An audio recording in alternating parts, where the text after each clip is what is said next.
Salut les amis, murameze neza. Assalamu alaikum wa rahmatullahi wa barakatuh. Shalom shalom kwa Kristo mwese. Nizera ko mwese mumeze neza. Twe turameze neza. Ni Nason Lighton kuri Nason Star TV. Tukabasaba ko mubandanye mukora subscribe, partage, commenter kugira ngo mubandanye mubana natwe mu biganiro byose tubakorera. Sivyo? Uyu munsi rero turi kumwe na wa mutipe wanyu nta wundi ni wawo nyene mwama mubona mu biganiro bitandukanye bica kuri Nason Star TV ndetse na Twig Informatique. Mugende mukore subscribe naho nyene kugira ngo content zose ziza muba bambere kuzironka. Sivyo? Muri bwa umwe na gwa rukundo ni kwa kundi nyene kuza turafashanya nabasha. Sivyo? So rero reka nabo baramutse hanyuma ibintu bigende neza. Hanyuma tubabwire ibyo tubafitiye no munsi. Sava nazo komeze neza. Ni Eric Clapton kwa kundi nyene mu biganiro kujya mutuzi.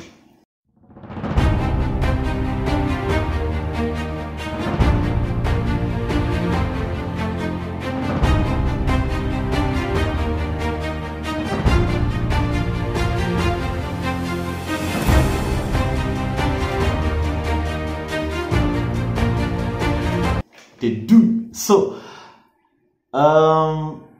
uyu munsi tubafitiye iki rero. Uyu munsi tubafitiye ikiganiro kiryoshe cyane kigiye kubigisha byinshi mutari muzi.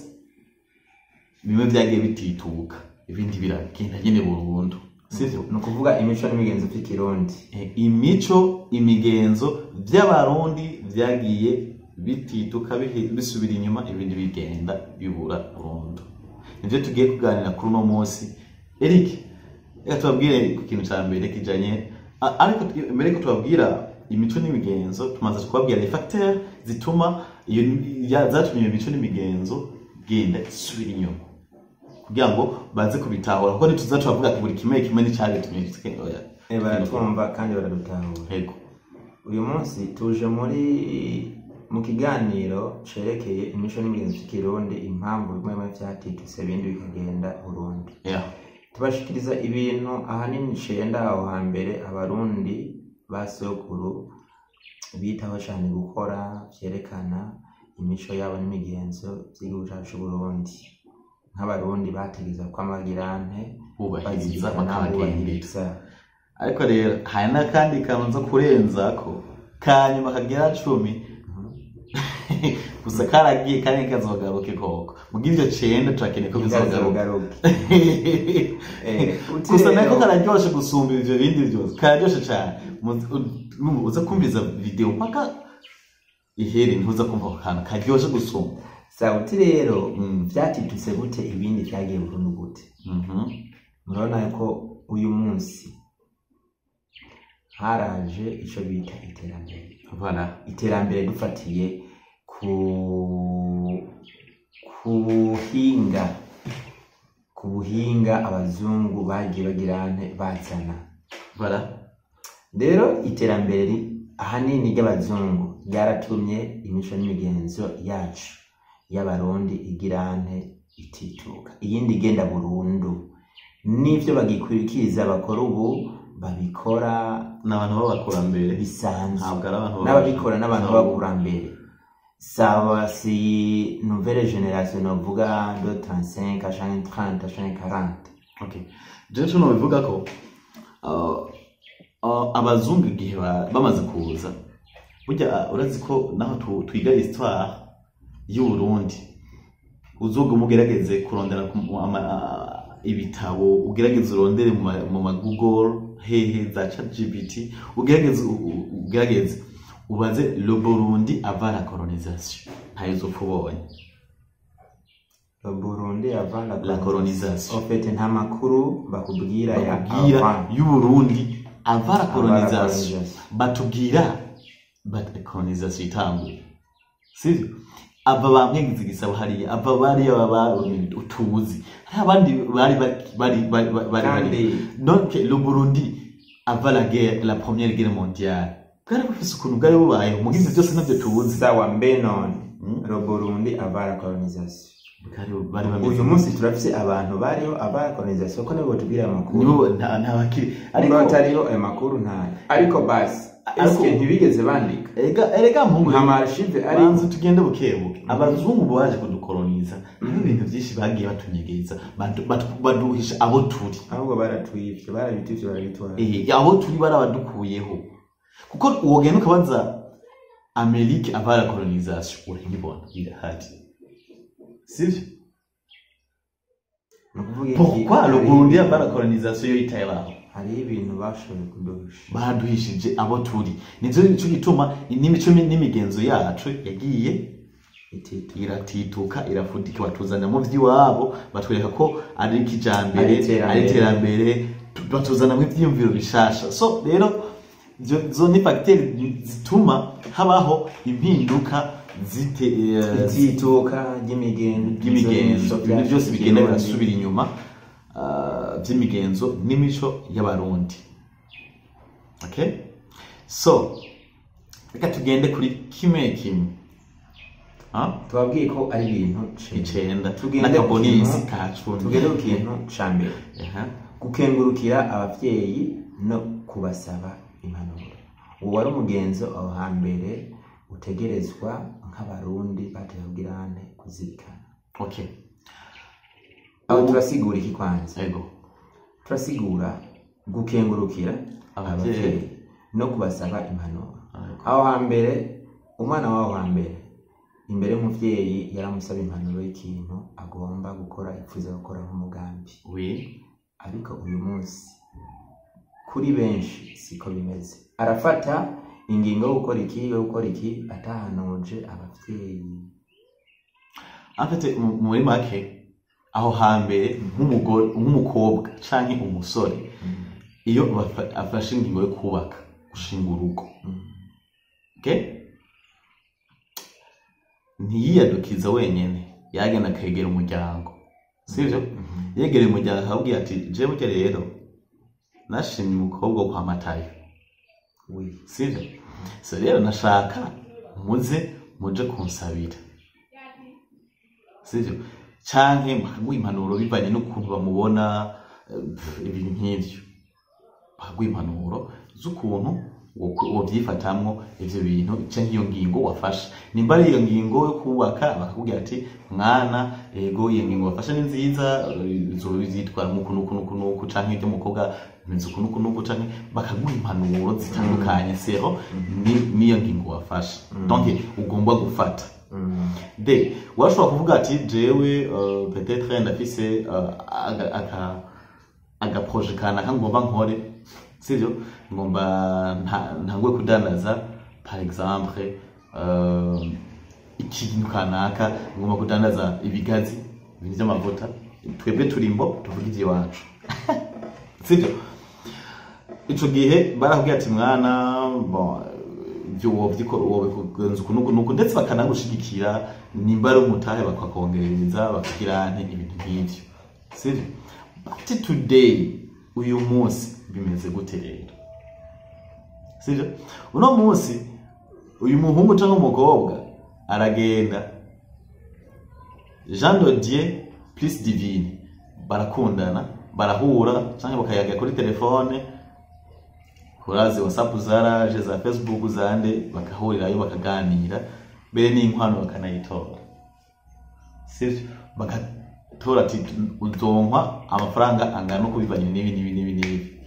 divine atagenda kwa se wiwe Bartazaro ati Mutama canke mama wiwe ati jewe nashimanye nanaka azozana inkwano kandi ni 2 millions c'est fini les histoires nta discussion y'abavyeyi kibaho ni discussion y'abana urumva kibaho so rero sigura ko aba inkumi n'umusore nibo bifatira ingingo nibo bigwa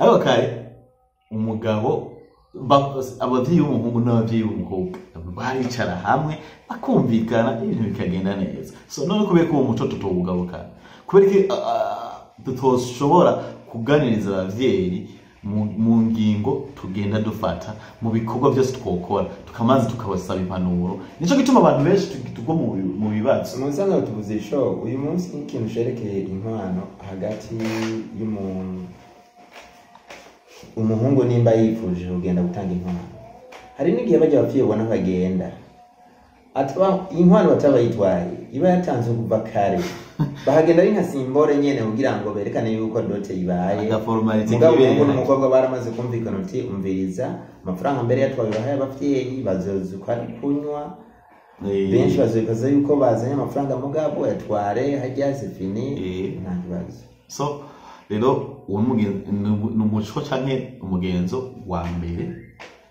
Ica kabiri twavuga batituze kare bahora bagirane bakurikiza. Ica kabiri ni umugenzo gusaba umugeni, gusabira umugeni, gusaba umugeni. Yeah. Aho hambere byagenda gute ya mutaha?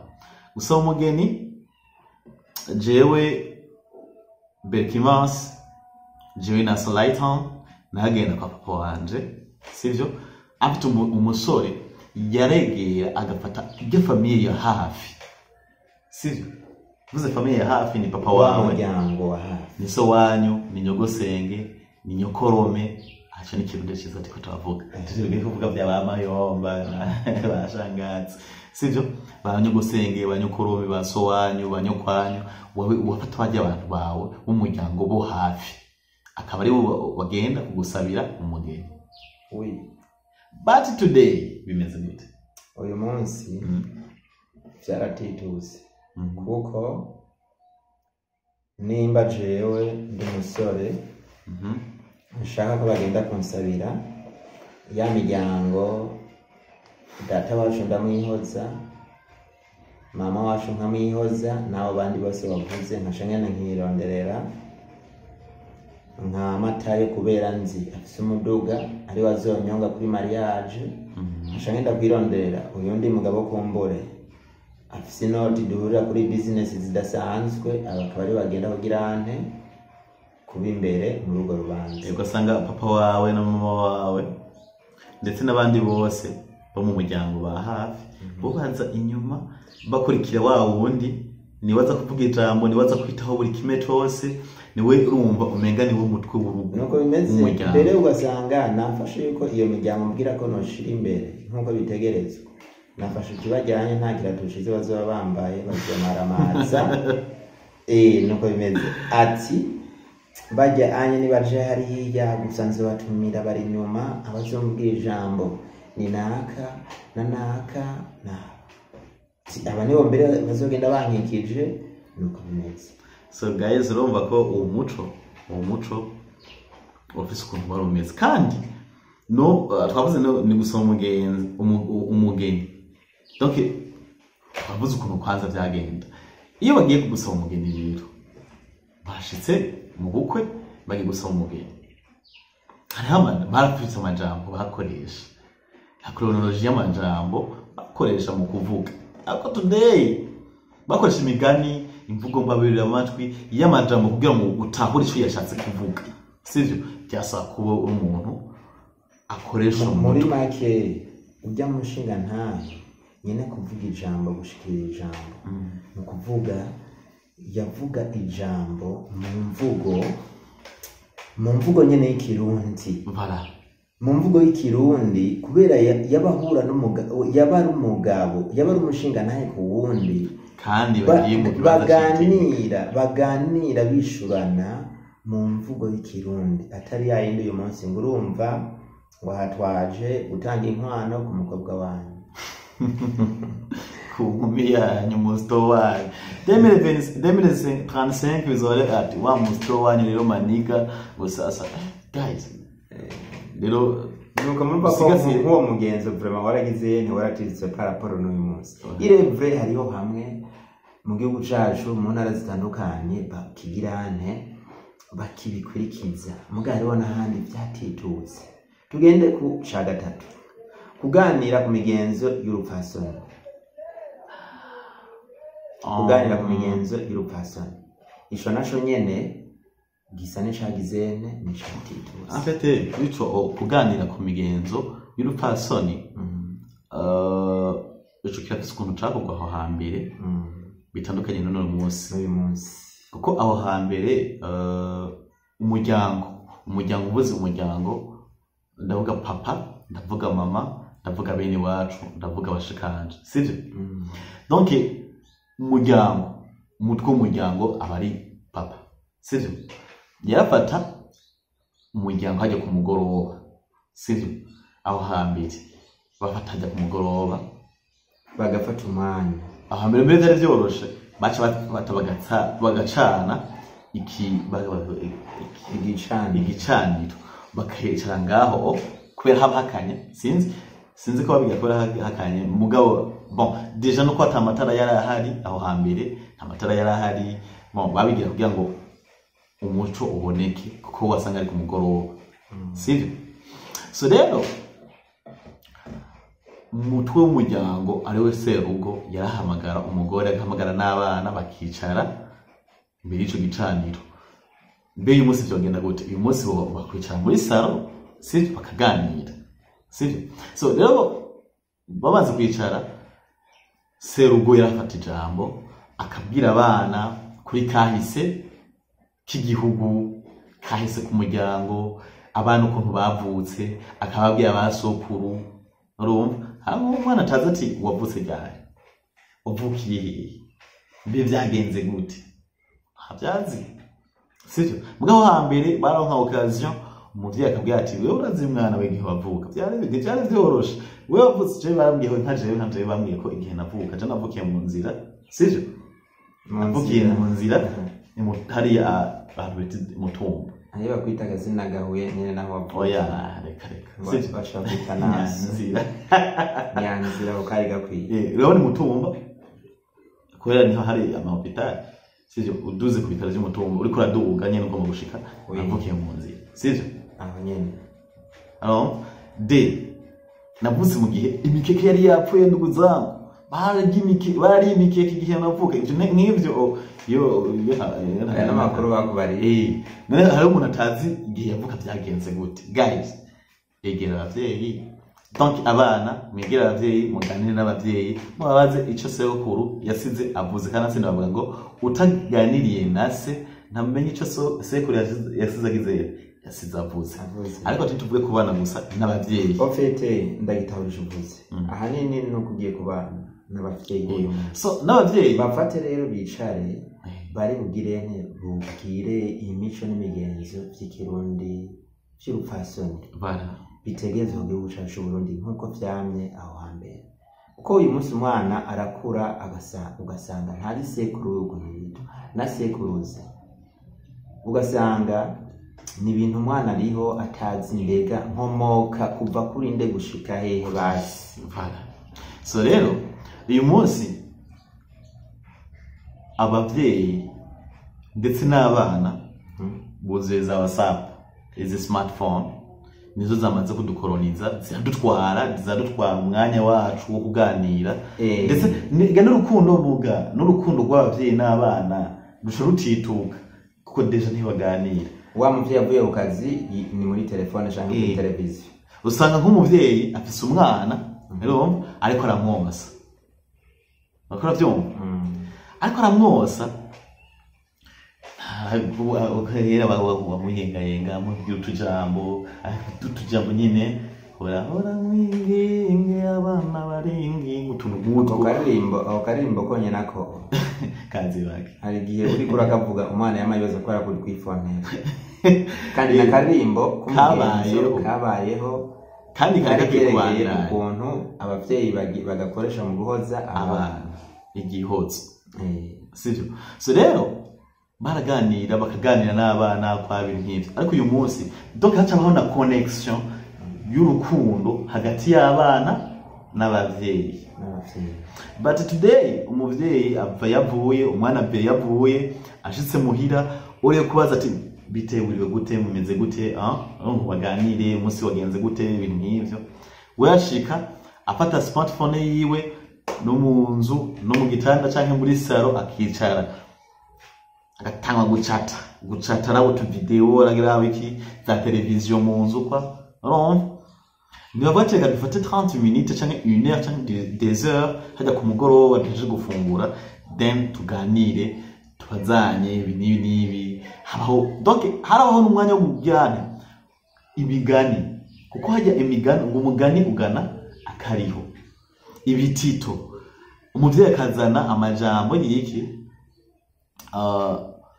y'urupfasoni, akabwira abana biwe amajambo y'urupfasoni. Si hari nk'imigani yakunda gukoreshwa, urumva ariko araganira n'abana akababwira ati uwanka kumva ntagira, wanka kumva ntiyanse kugira kubona, ntiyanse kubona. Ntako umugani usigura ngo naho umwana yanka kumva impanuro, ikizobivamo azogirana, azokibonera, uzovyibona, uzobona wewe umuvyeyi araguhanuye mwana y'inzira ntuzuyicemo nimbi. Mu mico n'imigenzo vy'ikirundi twebwe bimeze uko. Abasokuru batubwiye ati aha no nawe utugenda kigere yacato turi muri kijambere, ivyo bintu vyaye vya kera biniusu nimutubwire, utugenda ukakubitamo ikirenge ukuguru uca kuvunika, tugenda wasama. Ni bya bindi bakubwiye ati uzovyibonera. Nagushiriyemo umve rero umuco n'umugenzo wo kugirana, donc ni muco n'umugenzo kuganira ku migenzo y'urupfasoni. Uyu munsi urasanga umwana dufate hageze gufungura, byose biraho amazi, ugasanga umwana ebana atanguye gukaraba, umuvyeyi wiwe atarakaraba. Kandi umwana kuko avutse umunsi ntazi ko kizira nuko kitazira.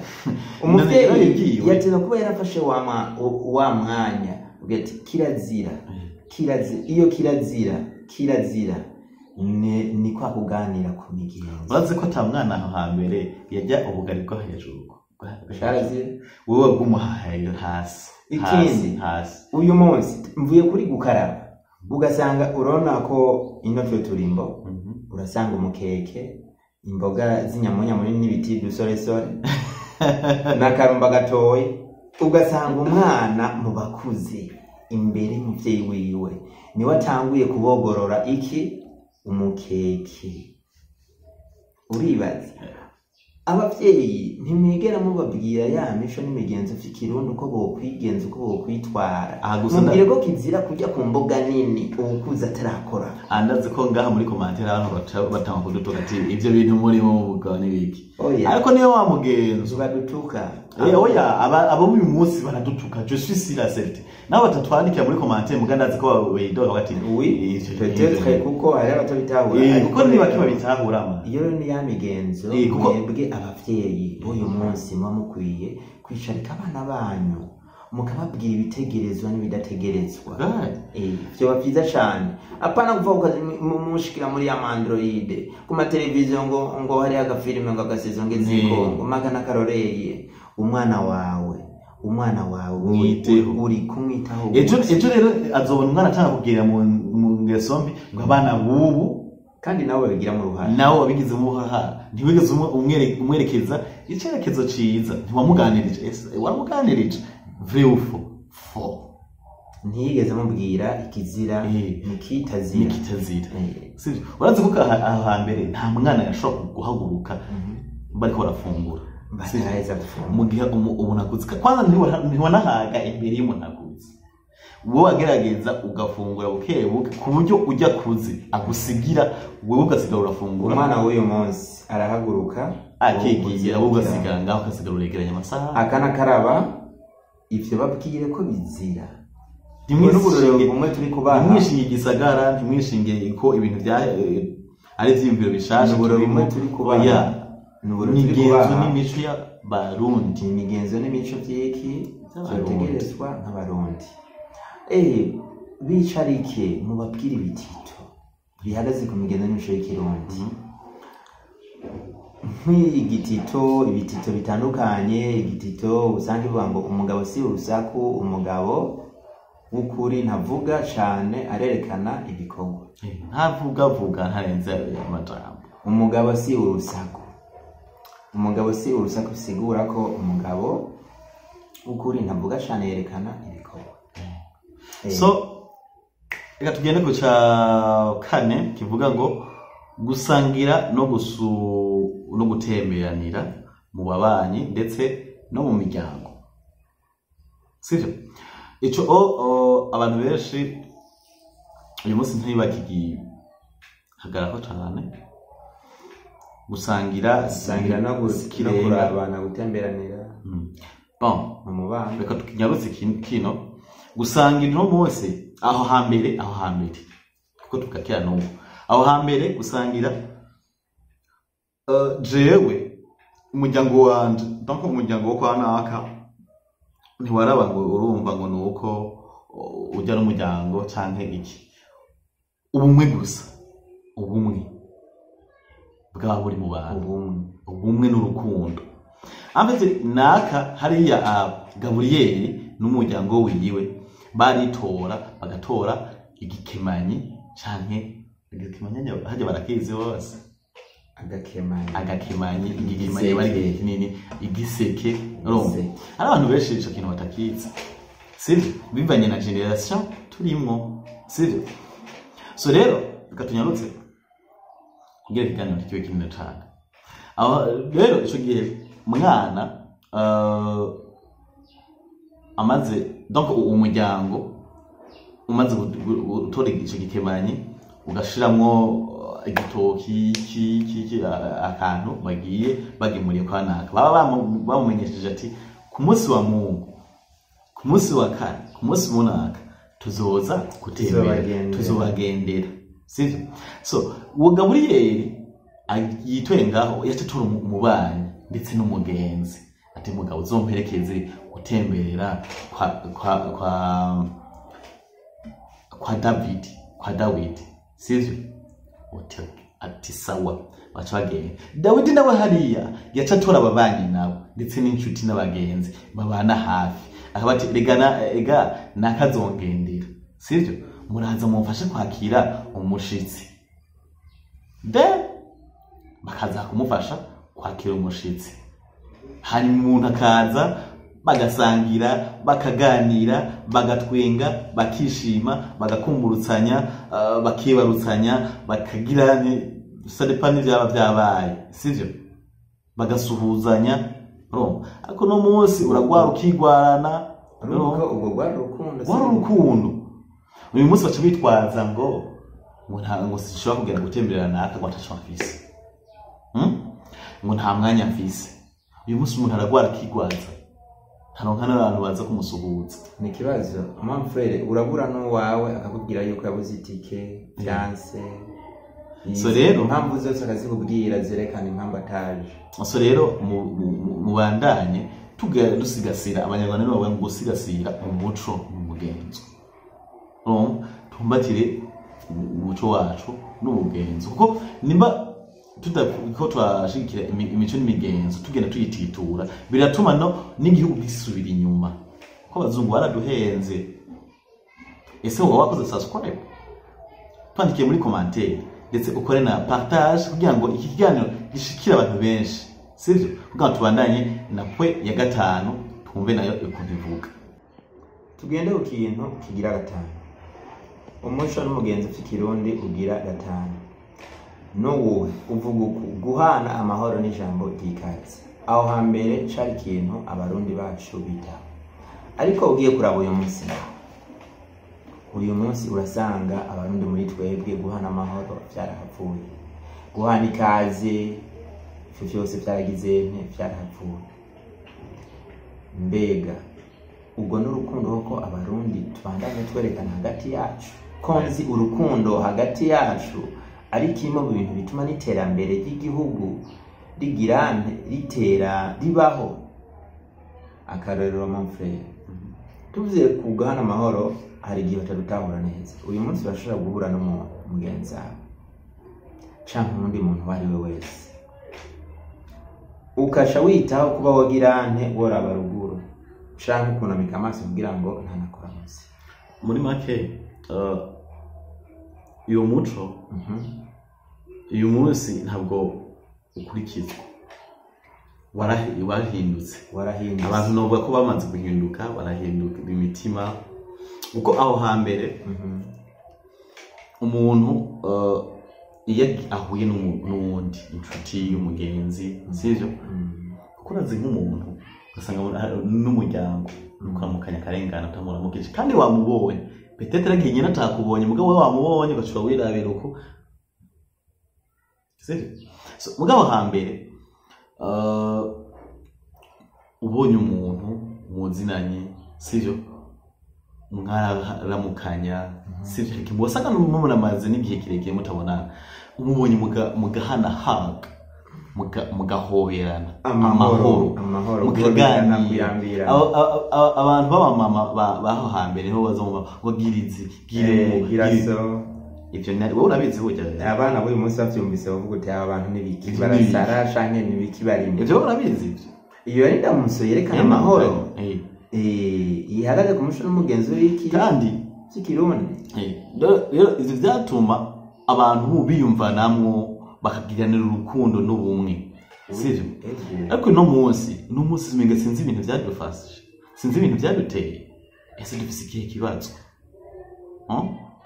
dufise ikihe kibazo none guhura nanje sivyo then tukaramukanya biba bigutwaye iki birabuze iyo ugiye birahagarika urugendo uriko uragenda ugiye kuraba haraburamo n'ikintu cy'urukundo rega nta rukundo nyene ruhari nta rukundo rudufise nta rukundo ntabwo so rero tukwiye kugarukana uwo muco kandi ntituratahura nimba tubona benshi dukenye turabura urukundo ega ivyo bintu ega ndashobora kuba mfise nk'akantu kanaka ngiye gukora kandi nawe nokakubwira vyogenda neza mwakora mbonye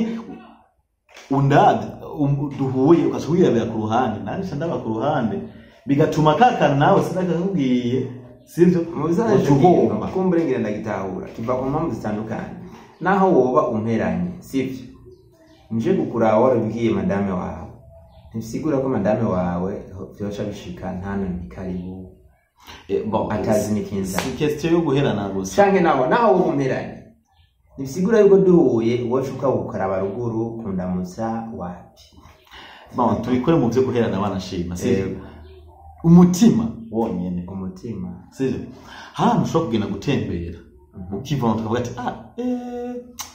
bebasha naka duherukana kera reka nje kumuramutsa tuganire washikayo rero akeye yonyene ukiyumvira guys why I decided to visit this person this kind of person mbe urabizi yuko hari igihe ushobora kuba uhuye n'umuntu waheruka kera muri yo kumva yuko vraiment muramukanya mukagwana mu nda nkuko mwaherukana kera mugabo wamushikira nibishika ibisho warumvitiye kona nyene gusazanya ukuboko wowe aruzi yuko urumva ebana muhobera yakwitanze no kuboko kandi aho nta kindi yakubrose n'imana maragiyashika yakubrose so rero inshuti bakunzi ba Naso Star TV tugerageze twumve yuko twogarukana imico n'imigenzo yacu ego ikizungu caraje ariko ntibikureho kuba turi abarundi kuba turi abarundi kuba umurundi ugume wewe ntibitume duhinduka basha sivyo guys urazi kuramukanya ni byiza cyane umva ari ikintu bita touch iyo mico n'imigenzo cy'ikirundi niyo touch kuri twebwe abarundi urazi kabikurikiza kana kubwira ikintu sivyo uyu munsi ugiye kwa muganga sivyo muganga akakwakira nabi sivyo akuryagagura akuraba nabi kwa naho bugwaye malaria ilivre bagutinya gutora malaria bakaguha kwa teme canke aho birongerekana bakaguha za kinini ndwiyango haina bidahera kwereki wamaze kumwiyumvamo nawe muganga ubona yuko ibintu byagukoreye byose atakuri kubirimo kuko nta sentiment nta cizere ukimufitiye ko yakwakiye nabi urumva ariko muganga akakwakira neza urumva nko wisanze urumva nyene urisanzwe no mu kumubwira ikibazo cyawe ufise ingwara yawe urisanzura ukamubwira ati muganga jewe rero burya rero bimenze ukuntu na kakandi kose warumva wogira ibanga ukakamubwira bikamufasha kukuvura neza so rero tugerageze twumve ko kuramukanya guhana amahoro, kwakirana neza, ni umuco w'abarundi. Tugende si mu Burundi gusa, tujaho hirya y'Uburundi muri Tanzania, sivyo? Muri Tanzania ho uwo muco urakomeye cyane, kuko hoho n'umunsi waje mu Burundi urashobora kugenda nk'ahantu ugiye gutembera Gabriel canke Gilbert, sivyo? Ndayifukamiye ugiye kumutemberera, ugiye ahantu nko mu Kabezi cyangwa ugiye nk'Igitega niyaba nyine, wowe nawe uba imakamba ugiye kumutemberera Igitega, so urashitse aho hantu urabuze aho yari yakugenekereje watoye neza bien, sivyo? Ucubona umuntu yicaye ahantu canke ariko ararengana, yewe ngo kwa Gilbert ni hehe, unakiriwe numuramukije ngo hanihe. Tanzania baguma bakuraba bagufata nk'agapupe, wowe ugapupe nyene uraho nyene uraburasamye kuko wowe ntuzi n'ivyo urimo. Tanzania bari strict, bari très strict ku kintu bita kuramukanya. So rero uwo muco n'umugenzo tugerageze yuhuye n'umuntu muramutse neza, then hanyuma muganira ibindi bintu bigende neza.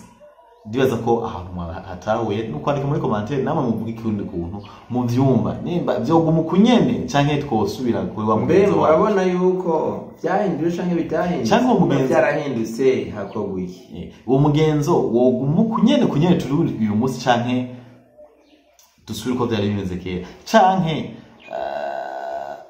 nacho bikubwiye muri commentaire. Guhana amahoro n'ijambo ry'ikaze niwo mugenzo twariko ugira gatanu bavyumvirize, kuko hari umuntu utemberera ekute, hari umuntu utemberera ubwishitse ahubwira yuko ari okipe atamwanya afise, wumva yaguhaye ikaze uyo. Sawa, tugende ku muco n'umugenzo ugira gatandatu. Umuco n'umugenzo ugira gatandatu tuvuga ngo ibirori vy'imigenzo.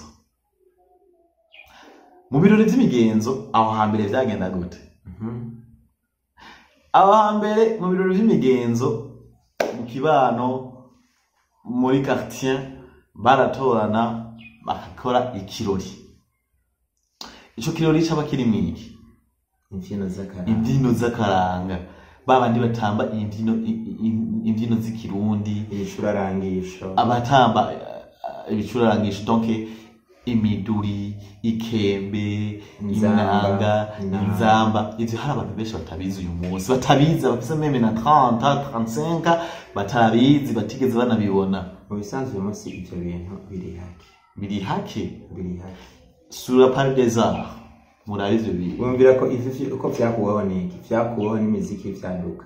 Vyaduka. Imiziki vyaduka. Ngama afrobeat, ngama R&B, ngama hip hop. Sivyo? Y'abazungu baduhenze, batuzanyemo ibintu vy'iwabo. Kubera ko tutoza dukoresha iyi miduri, batuzaniye ibitari, amapiano, amadruma. Kubera ko twebwe tugenda kwiga ibi bicurarangisha vyabo, nabo bataza kwiga kuvuza ivy'iwacu, izinanga zacu, amakembe, imiduri bafashe barabikuraho batuzana ivy'iwabo. Reka dushimire kudo chapeau ku bantu bagitamba imbyino z'ikirundi, kudo chapeau ku bantu bakivuza imiduri, bakivuza ingoma z'ikirundi. Ingoma nizo zituranga, nico kintu mbere gisigaye kituranga. Ibindi byose barabifuse, ico cyo nyene cyarabananiye kwe. Kandi dushimire ingoma zego z'Uburundi, dushimire abantu bose bifisemo uruhara mu gukomeza ingoma z'ikirundi, ndetse tukabwira tukabasaba ko bokomeza bya bindi byacu bikongera bikabaho. Nitugwe twishinga iyi miziki y'ivyanduka. Kwero wabonye Sadbi agukubitiye beautiful kuguma kubati ngo umuziki n'uyu. Kandi bashavuga bakuzaniye Beresima bashavuga ngo ivyo ngo byarataye igihe ngo shira ku ruhande. Uyu musi ugiye muri mariage ega ibirori na mariage ni kirori sivyo bavuze indirimbo z'imbyino z'ikirundi mwiriwe urumva ukuntu abantu kajya uraza amajambo yarimo mugabuza ngo dushiremo ngo imwe yanaga ngo nibisanzwe ngo aho bigeze ngo je ngomba guys no ivyo babashaka sivyo deja aribagiye ko ari umurundi urumva dushiremo za mbyino kakaranga kacu nimba hari abatama bazi kuvuza ikembe batuvugirize nibyo tuba dukeneye s'il vous plaît vraiment twari bibagiye nuko rero ibirori by'imigenzo navyo nyene birakwiye kugira nte kugaruka bigatsimbatara tugende kukigira indwi gukorera hamwe mu migambi aho hambere barakorera hamwe mu migambi s'il ariko ubu byaragabanutse hari naho byaheze uyu munsi wari wose arikorana ariyugarana mu vyo akikorana kubwira mugenzi we uti dukorere hamwe ntigikunda mbe mutahura nukuvuga abantu bakoreye hamwe baratera imbere urugo gutera imbere nukorera hamwe igihugu gutera imbere nukorera hamwe ivyo navyo biva he hari yepfo mu ngo na nyene ishobora yavuze ngo turi kumwe twese birashoboka nyene ishubahiro umukuru w'igihugu cacu Burundi ciza yaravuze ngo turi kumwe twese birashoboka iyo ni nka slogan yacu y'igihugu uyu munsi umurundi wese atogirane atokoberwa yamazirikana hari rero umugenzo ukorera hamwe mu migambi aho kera wari umugenzo ukurikizwa cyane mugabo uyu munsi impamvu ningo zimwe zikenya abantu bagakena ntibakorera hamwe kare aho hambere abantu barakunze ndafise ihegitari ndima nzogenda kwa naka nko mu ngo 10 bazomfasha hazora hizo shanya here mu minsi 2 nzohatera ibigori umwaka wose uzoherangira ariko uyu munsi siko biri wari wese ngo mutuki vyake ndikora afite aho hambere ntivyari biryoshe byari ibintu biryoshe banashimye wasanga hariho n'inkuru nyinshi batwenga bakora baryohewe banezerewe ugasanga nk'umusozi ngano munini bavyita ngo kujora karirimbo ugasanga umusozi munini uri ko abantu barenga nka 30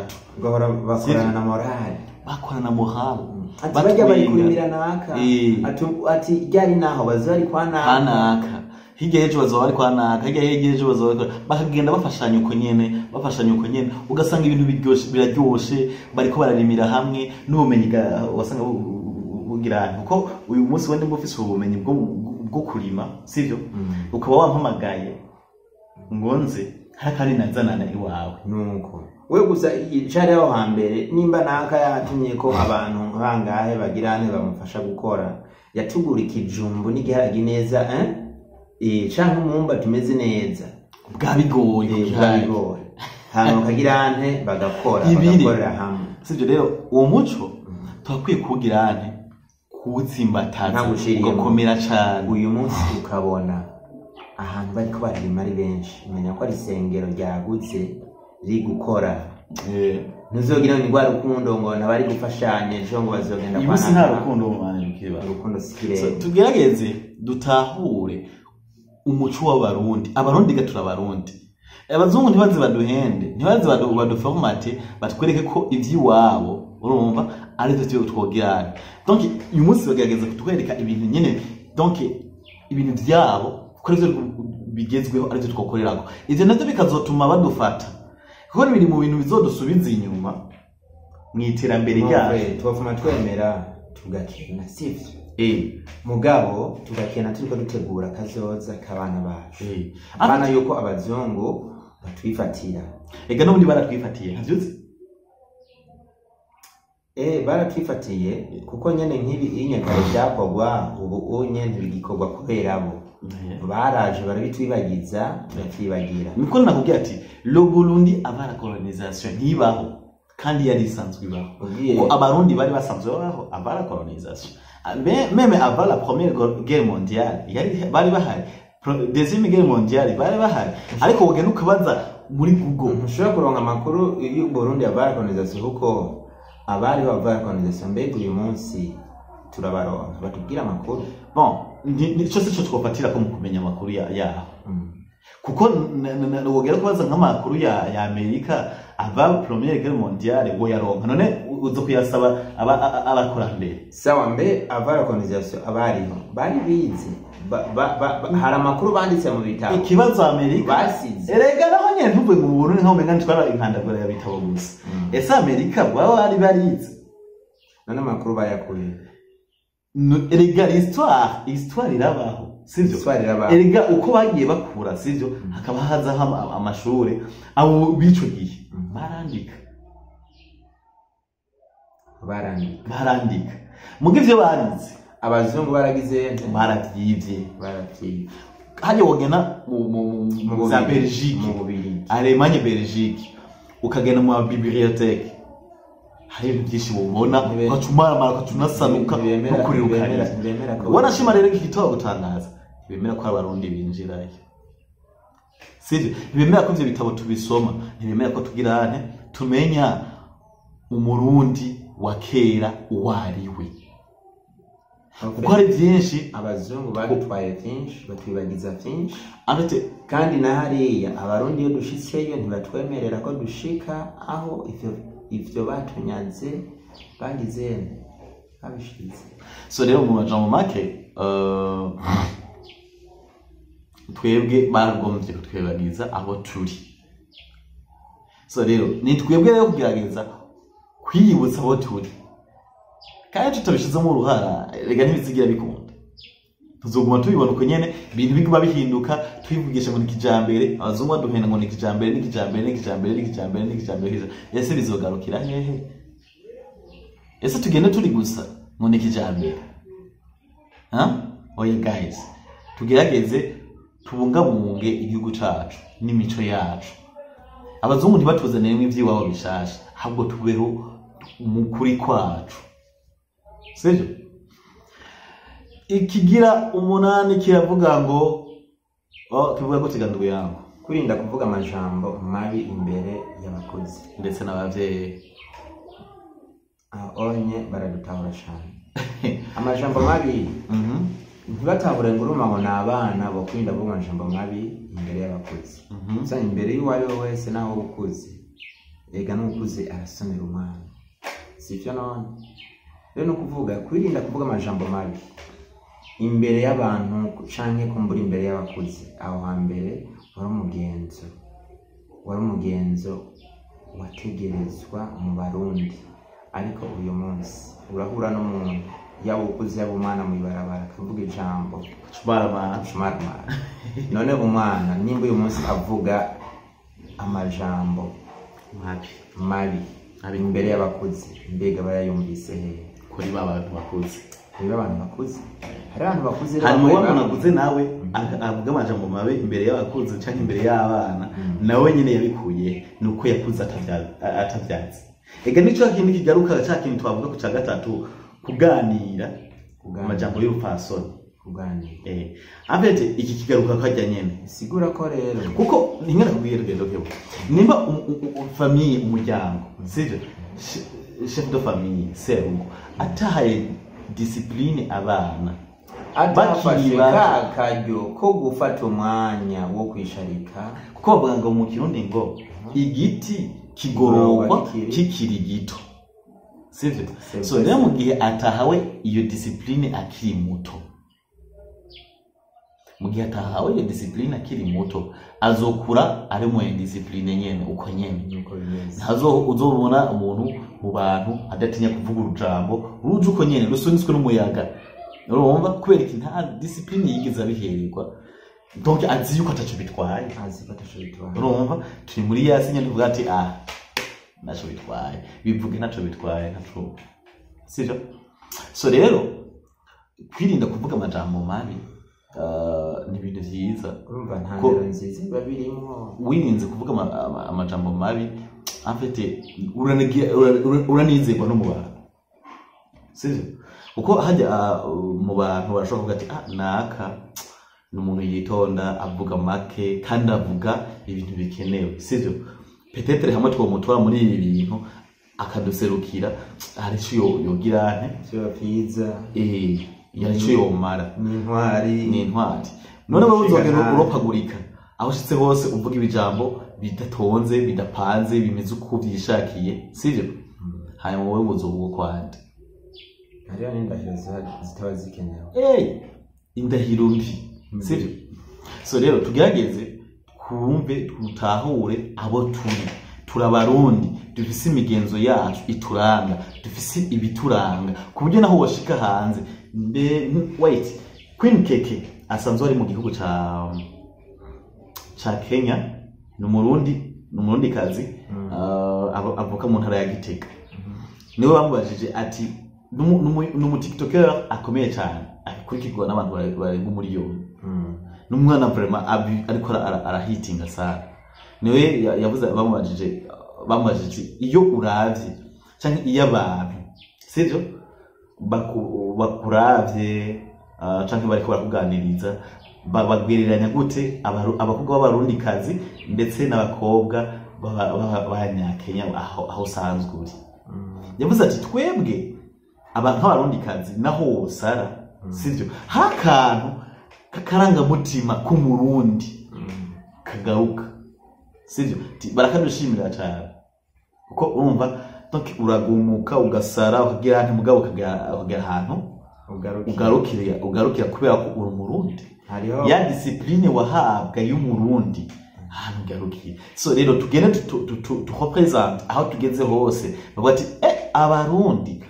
abarundi iyo bageze barafise ikamere mugenzo ntibagumuka abarundi ahantu bari ntibavuga ibijambo bimeze uko byishakiye abarundi n'abantu bigengesera mu majambo abarundi n'abantu baramukanya abarundi n'abantu bubahana abarundi n'abantu bizotuma n'uburundi buba representable ahantu hose bati abarundi umva aho kana bizoba biryoshe rero twirinde kuvuga amajambo muri twebwe bizogenda biba nabi mu gihe zo kwishinga amajambo ngo miterambere ngo muri demokrasi nico gituma uyu munsi abarundi sivyo ngo tujana n'igihe tujana n'ibihe reka mvuge iki kintu none mbere ndakubaza kujana n'ibihe uyu munsi wambaye agahozi ukagera nka ivyo nivyo bigomba kujana navyo uri umuyigeme ivyo nivyo bigomba kujana navyo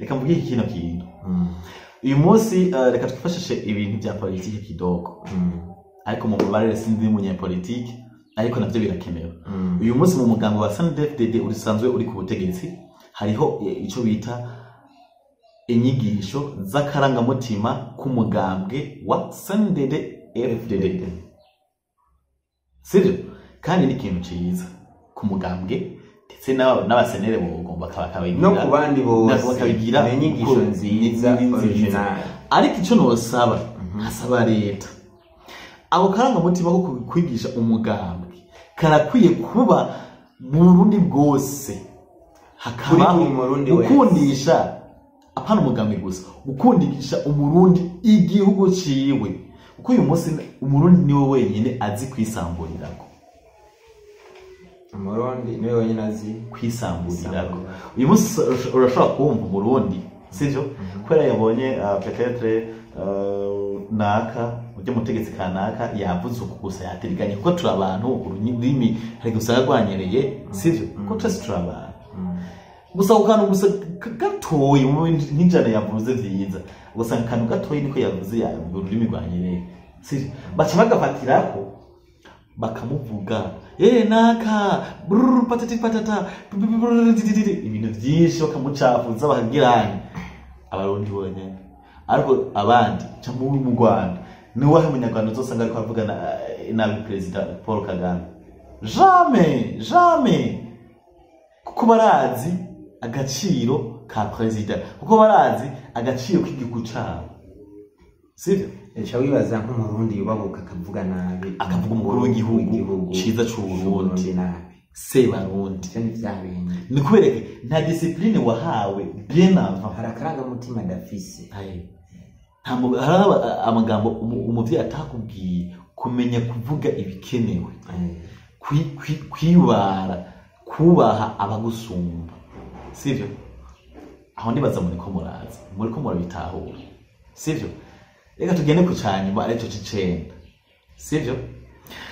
Umugenzo wo kubaha abapfuye canke ikiziga. Umugenzo wo kubaha abapfuye canke ikiziga. Eric, reka ukivuge kwico kiyo. Usanga uyu mugenzo ni umugenzo ukomeye cyane, ni nawo wanyuma. Imigenzo yo kubaha abapfuye, aho hambere umuntu yapfuye, umuco n'imigenzo cy'ikirundi cy'ukuri, haba mu kibano barumva ko babuze umuntu kandi n'ibikorwa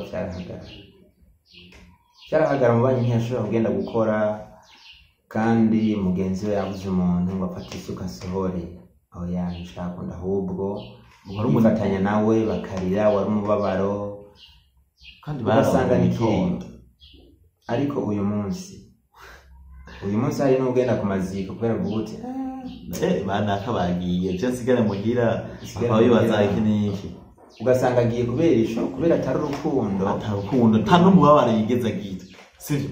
Uyu munsi usanga abantu bagiye kuri enterrement bashitse hariya kaburi, ugasanga ni story bitwengera biryoherewe nta mubabaro, abandi bariko bararira, aho ugenda kumwegera ati nukuri hangane ukamuhoza, ni bistware gusa biri hariya.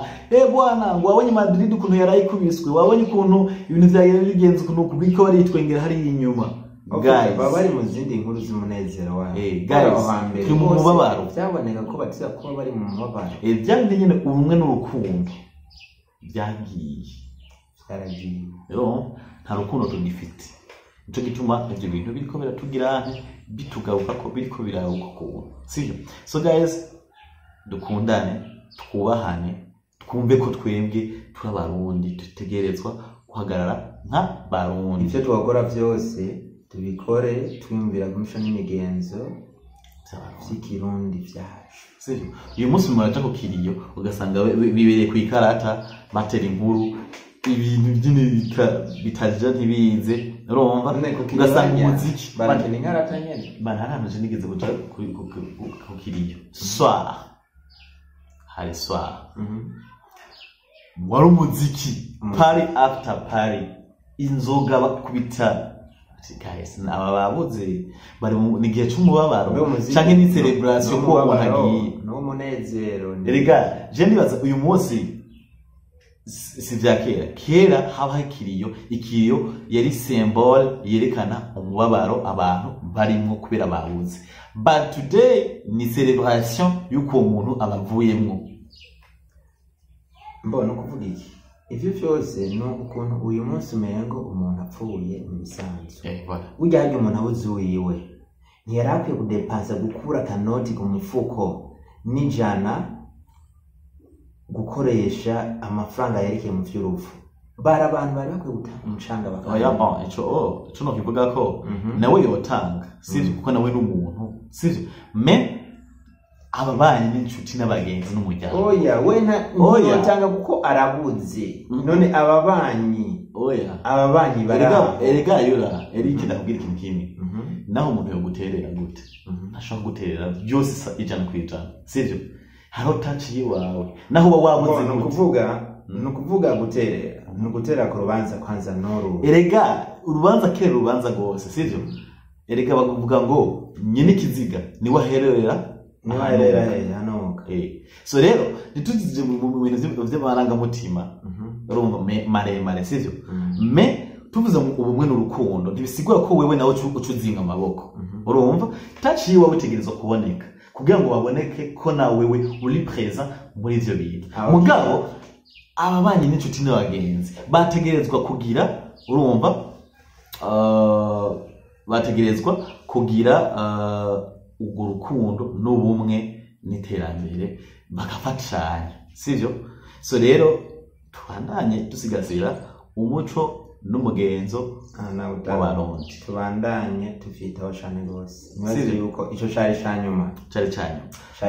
So none kugira ngo uwo muco n'umugenzo iyo mico yose igumeho canke ikomeye iseho kugwiki, icambere ubwanje twosaba nka